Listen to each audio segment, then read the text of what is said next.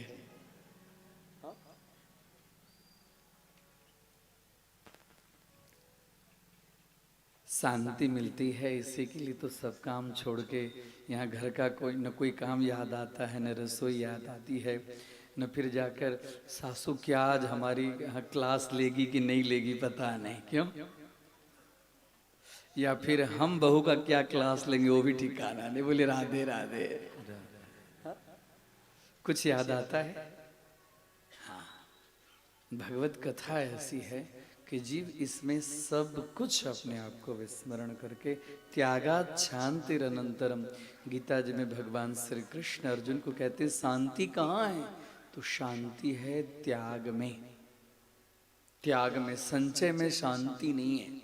जीव जिस चीज का त्याग कर दिया उससे उसको शांति मिलती है, और जब तक त्याग नहीं करता है तब तक उसको अशांत रहता है। तो त्यागात शांतिरनंतरम। कथा में आकर जीव विषय वासना को त्याग देता है, तभी उसको शांति मिलती है। यहाँ कोई चिंता नहीं, यहाँ चिंतन होता है। किसका? तो कथा के माध्यम से भगवान के स्वरूप का चिंतन होता है। भगवान का रूप, भगवान हमारे सामने चतुर्भुज रूप प्रकट करेंगे वही भगवान का रूप है? नहीं, भगवान की कथा ही भगवान का रूप है।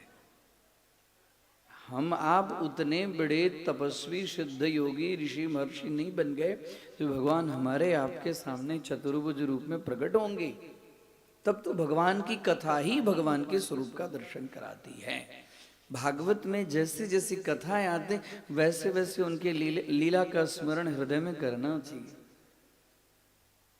कहते हैं अधरम मधुरम वदनम मधुरम, तो अधरम मधुरम वदनम मधुरम में अंतःकरण में जाकर अंतर्मुख होकर भगवान के ऐसे दिव्य स्वरूप का, लीलाओं का, उनके स्वरूप का चिंतन करना चाहिए।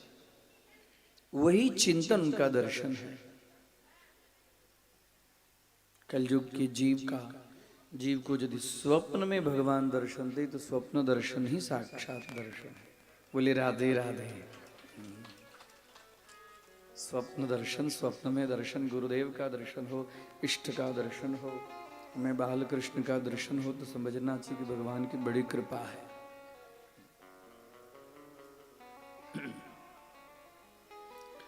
आप लोग बड़े भाग्यशाली हैं और विशेष भाग्यशाली हैं हमारे यजमान अमित भाई जी।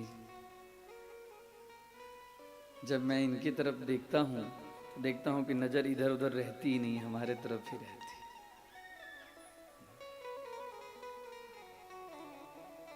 कथा को धीर गंभीरता से सुनना है तो कथा उतरती है अंदर। कथा जो सुन रहे हैं वो कथा को कर्ण के माध्यम से सुनकर अंदर उतारिए और अंदर उतारकर उस कथा के संदेश को, सार को, उपदेश को, उसके तत्व को जीवन के आचरण में लाइए। और जब तक जीवन के आचरण में वो कथा उतरेगी नहीं तब तक कथा का जो ज्ञान है वो माथे पर भार जैसा लगेगा। ज्ञानम भारः क्रियाम विना, ज्ञान भार होता है। जब तक वो ज्ञान क्रिया के रूप में नहीं परिवर्तित होता है तब तक ज्ञान भार होता है। तो जीवन के आचरण में ज्ञान कैसे आएगा? तो उसके लिए बताए गए हैं 4 मार्ग। अमित भैया सुनिए, 4 स्टेप पार करने के बाद में व्यक्ति के जीवन में जो ज्ञान है वो ज्ञान आचरण में आता है।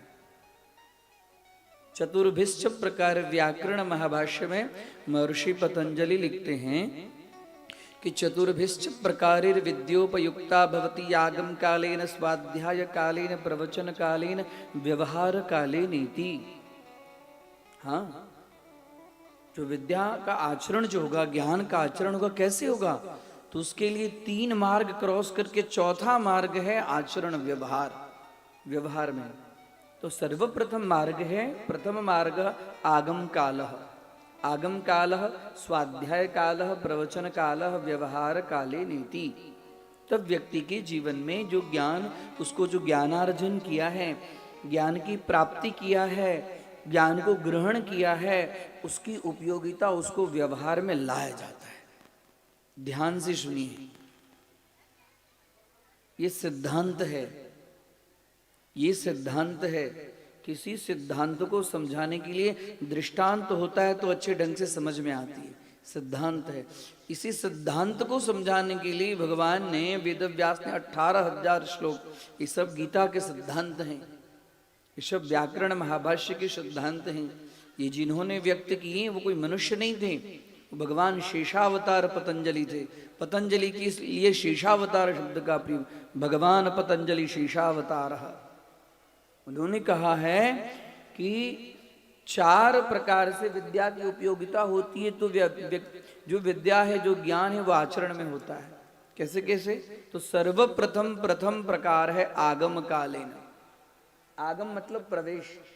रेलवे स्टेशन में लिखा हुआ था ना, आगमन समय, निगमन समय। आगम काल, प्रवेश काल। आगम शब्द का अर्थ होता है प्रवेश। आगम शब्द के बहुत सारे अर्थ होते हैं, लेकिन यहां पर महर्षि पतंजलि ने आगम शब्द का प्रयोग किया है प्रवेश काल, अर्थात गुरु मुखात ग्रहण ज्ञान आगम काल। गुरुदेव के मुख से, संत जनों के मुख से जो ज्ञान का ग्रहण करने का जो समय है उसको कहते हैं आगम काल। ध्यान से सुनिए, ये सब गुरुदेव जब हमको पढ़ाते थे तो बड़ी गंभीरता से कहते थे कि उसको बहुत ध्यान से सुनो, जीवन में आचरण में कैसे आएगा समझो। हाँ, सर्वप्रथम गुरुदेव के मुखार विंद से जो ज्ञान का प्रवेश कहां से होता है? भोजन तो हम मुख से करते हैं, लेकिन ज्ञान का प्रवेश कान से होता है। हाँ, गुरु ज्ञानस्य ग्रहण काल आगम काल, उसको कहते हैं आगम। और गुरुदेव की सेवा करके जो ज्ञान हमें प्राप्त हुआ है, उस ज्ञान को प्राप्त करने के बाद में उसका स्वाध्याय करना चाहिए।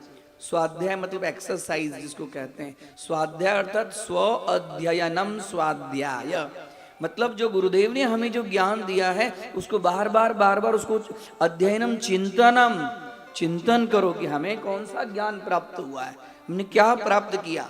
खाली प्राप्त कर लिया उतने से नहीं होगा, उसको बार बार चिंतन करो। और चिंतन करने के बाद ज्ञान ग्रहणस्य वारम वारम अनवरतम चिंतनम स्वाध्याय काल। हमेशा उसको चिंतन करते कैसे चिंतन करना है, इसका उदाहरण हमारे गुरुदेव देते हैं। जैसे पशु है ना, पशु जब चरने जाता है तो एक साथ में ज्यादा चर लेता है और उसके बाद में बैठता है, और बैठने के बाद में जो चरा हुआ हो तो उसको बाहर निकालता है और उसके बाद में उसको चबाता है। बोलिए राधे राधे। हम जो कहते हैं समझ में आती कि नहीं आती है? आती है ना। हाँ, हम चाहते हैं कि सरल भाषा में आप लोग के ध्यान में ये सब चीजें आए। ये वेदांत के, उपनिषद के, वैयाकरण, महाभाष्य के सब कठिन कठिन सिद्धांत हैं। तो जो जैसे पशु उसको चबाता है, वागु, गुजराती में कहते वागोड़ता है, हाँ, उसके वैसे ही हमने जो ज्ञान को अंदर लिया है उसके बाद में एकांत में उसको अध्ययन करो, बाहर निकालो, उसको चिंतन करो।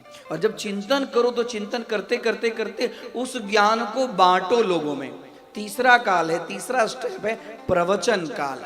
प्रवचन का तात्पर्य यह नहीं कि माइक लेकर हजारों आदमी के सामने, नहीं। प्रकृष्ट वचन प्रवचन, प्रकृष्ट श्रेष्ठ वचन प्रवचन। जो गुरुदेव की कृपा से हमें मिला उसका हमने चिंतन किया, चिंतन करने के बाद उसको निकालो दूसरे के सामने, बार बार उसी चीज को बोलो। जब बार बार हम बोलेंगे ना तो बोलने के बाद में हमें अंतःकरण में होगा कि हम बार बार उसको बोलते हैं लेकिन हम खुद उसका आचरण नहीं करते हैं। उसके बाद में वो ज्ञान का चौथा स्टेप है जिसको कहते हैं व्यवहार काल। बोलिए राधे राधे राधे। जब तक बार बार उसको प्रवचन नहीं करेंगे, व्यक्त नहीं करेंगे, तब तक वो ज्ञान व्यवहार में नहीं आता है। और जब तक ज्ञान व्यवहार में नहीं आएगा तब तक वो ज्ञान भार होगा। ज्ञानम भारः क्रियाम बिना, क्रिया के बिना का जो ज्ञान है भार होता है। तो जो हम ये 7 दिनों से जो ज्ञानोपलब्धि किए हैं, सब कुछ काम धंधा छोड़ के, कई लोग तो हमें बताएं कि 10-10, 15-15 किलोमीटर दूर से आते। राधे राधे। हाँ, हमें डर होता है कि भाई कथा करते करते अधिक समय हो तो उन लोग को देरी होगी, है ऐसे।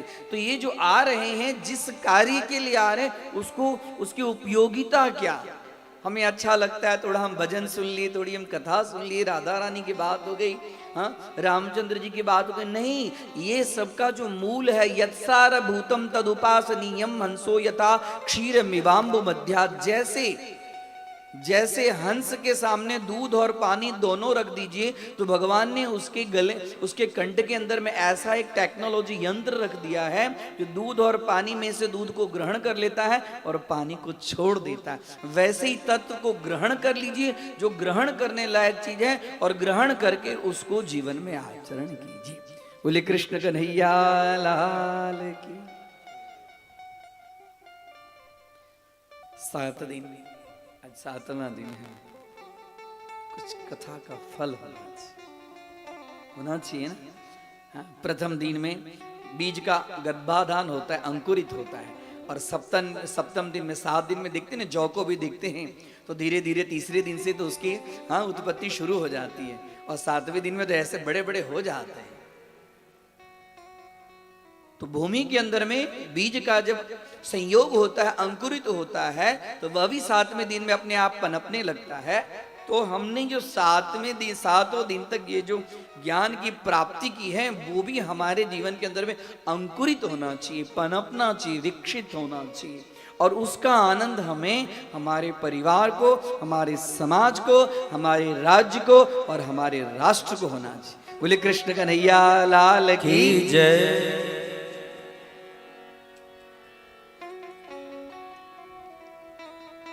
आज की कथा अल्प ही होगी, 7:30 से 8 के बीच में हम चाह रहे हैं कि इसको, कथा की समाप्ति नहीं होती, विराम होता है, विराम होता है। क्वचित विरामो वाच्य, कहीं पर विराम करना चाहिए, उसके बाद में फिर से भगवत कथा, कुछ न कुछ। हाँ, भगवान की कथा ही ऐसी कि जितनी बार सुनो जो एकदम नया, और सुनना चाहिए, बार बार सुनना चाहिए। नवीन एवं स्वरूपिणी, भगवान की कथा नवीन है। आपने कल कितनी सुंदर कथा सुनी।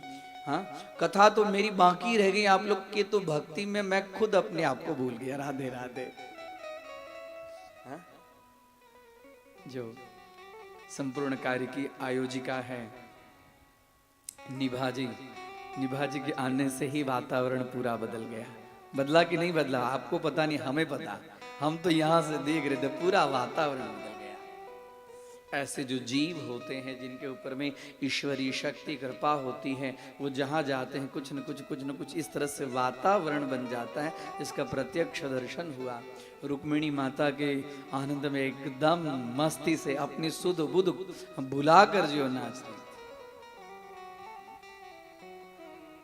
कल रुक्मिणी माता का विवाह, भागवत में रुक्मिणी माता के पुत्र प्रद्युम्न महाराज की कथा आती है और उनके पुत्र अनिरुद्ध महाराज की भी कथा आती है। खाली मैं नाम ले लूं, समझ लीजिए हो गई कथा। बोलिए राधे राधे। कथा सब बड़ी बड़ी कथाएं हैं।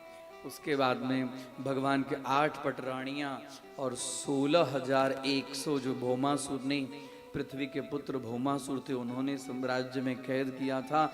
इस सभी के साथ में मैं एक मेरे जैसा ही पुत्र को उत्पन्न करूंगा और संपूर्ण भूमंडल के ऊपर मेरा अधिपति।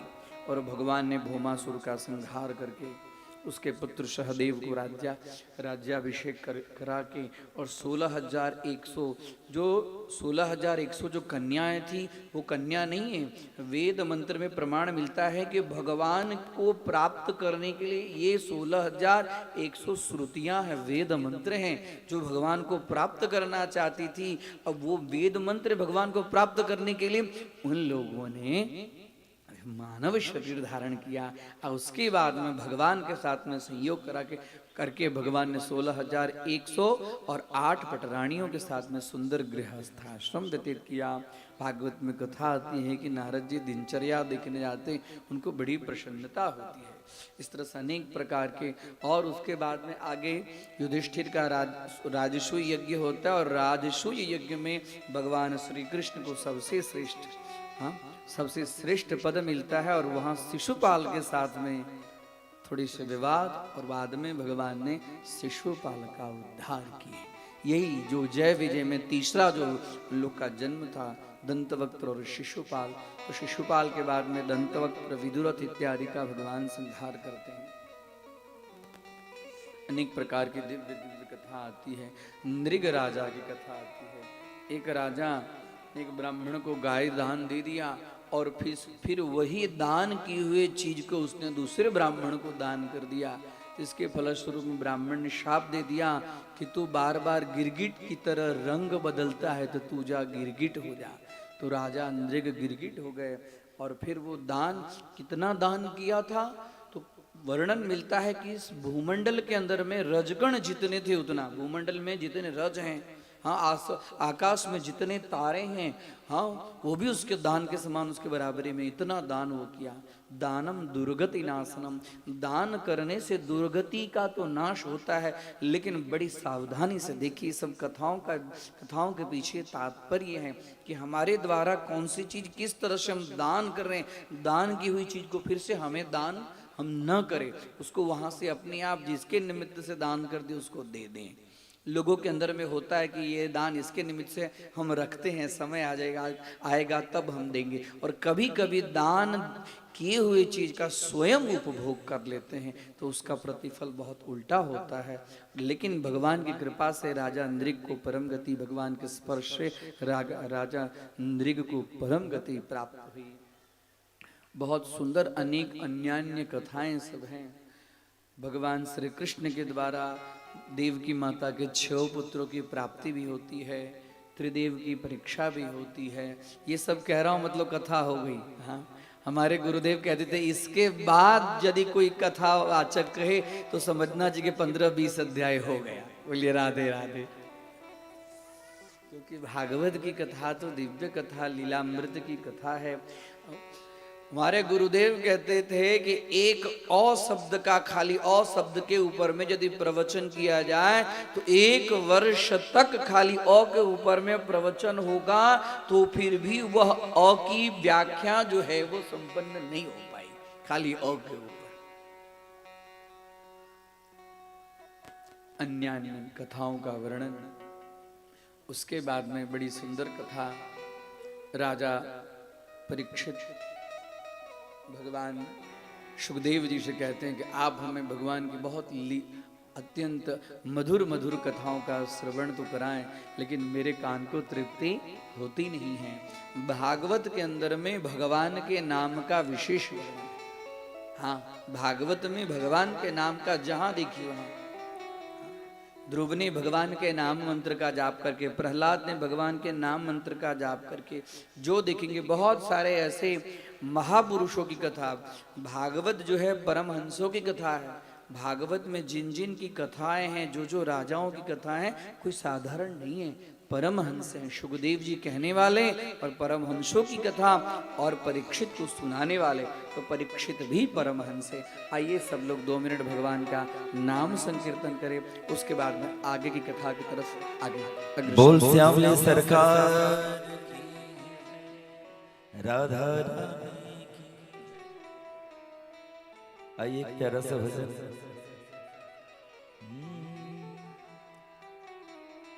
सवरिया हेरे सवरिया हारे सवरिया, ले चल पल्ले पार सवरिया, ले चल पल्ले पार सवरिया, ले चल पल्ले पार सावरे, ले चल पल्ले पार।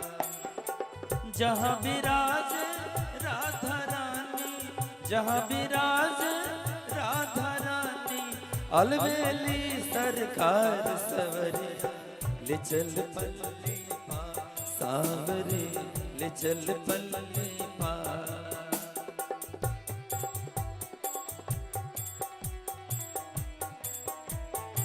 और भगवान से क्या कहते हैं? गुण अवगुण सब तेरे अर्पण, बुद्धि सहित मन तेरे अर्पण। गुण अवगुण सब तेरे अर्पण, बुद्धि सहित मन तेरे अर्पण। ये जीवन भी तेरे अर्पण, पाप पुण्य सब तेरे अर्पण। मैं तेरे चरणों की दासी, मैं तेरे चरणों की दासी, मेरे प्राण आधार सवरिया, ले चल पल्ले पार सावरे, ले चल पल्ले पार।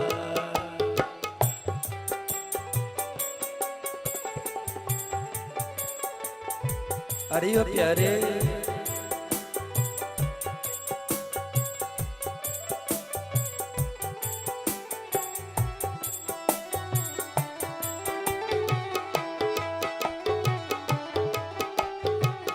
गोपियां कहती हैं, अरे वो सावड़े तू कैसा है?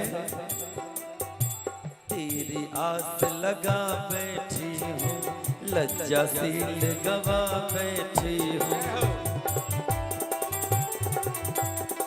तेरी आस लगा बैठी हूँ, लज्जाशील गवा बैठी हूँ। अखियाँ खूब थका बैठी हूँ, अपना आप लुटा बैठी हूँ।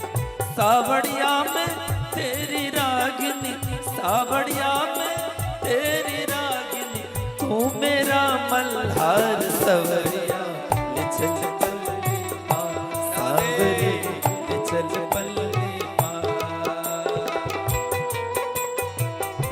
बोल श्री वृंदावन बिहारी लाल की।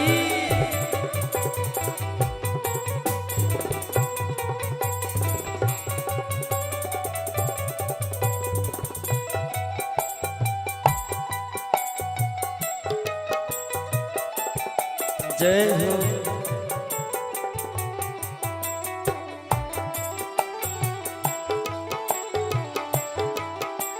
और तेरे बिना कुछ चाह नहीं है, जग की तो परवाह नहीं है।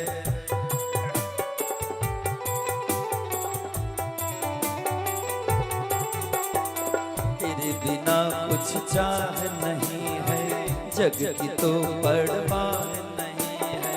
कोई सुझती राह नहीं है, तेरे बिना कुछ चाह नहीं है। मेरे प्रियतम मेरे माझी, मेरे प्रियतम मेरे माझी, कर दो नैया पार सावरिया, ले चल पल्ले पार सावरे, ले चल पल्ले पार। जय हो। दोनों हाथ पर उठा करके राधा रानी के नाम पर